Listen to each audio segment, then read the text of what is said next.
Hey y'all, it's Alexis from Ask Alexis here. And something super awesome happened this morning.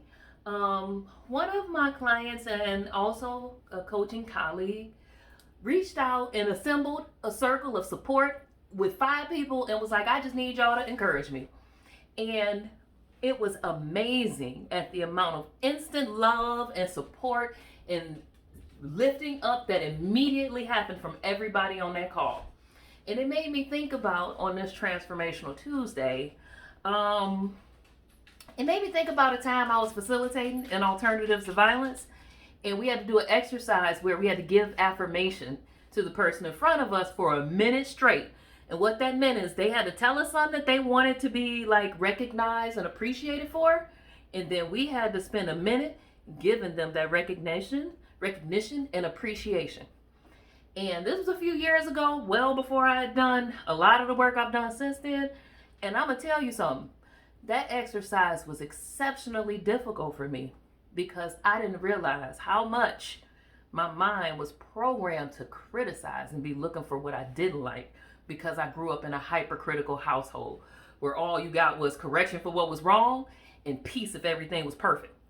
And that peace was fleeting even a little bit. And so having that, it programs you to have like a disposition for what could go wrong in life, and you just be looking and scanning. So then all of a sudden your language begins to become negative and critical, and you don't know, right? Because it's the language you grew up in your house. And so next thing you know, you talking to people harshly, and they be like, oh, you blunt, you an asshole. And then people want to be, themselves be like, well, I like being an asshole.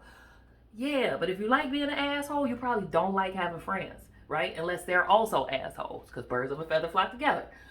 And so I couldn't, it took me, I kept repeating stuff, and you got to go on and on. And so that started me on the process of being like, oh, I got to start giving more compliments and being able to see more of what I like in people.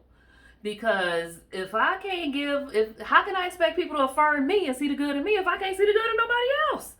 And that was a programming problem, not because I actually felt that way.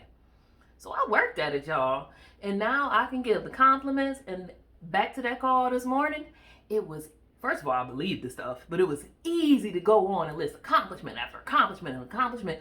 And because I can see people in that light now, where I couldn't before because I was programmed that the programming I received was like, criticize what's wrong and don't say nothing if everything is right.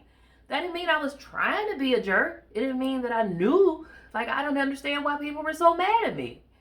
It was a thing that was a barrier in between. It caused me loneliness. It caused me inability to form intimate relationships, and I didn't know why. At that time, people felt unsafe with their vulnerability if something came out too harsh. And it really was just like for example, if I grew up in a household that spoke French, I might not have a full grasp of the English language. So it was the language of my household that was blocking me from the connection. So if y'all want to learn this and more, go ahead and drop a gift in the comments and we can talk about it. Or you can go on my website and book a session, 30-minute session just to see.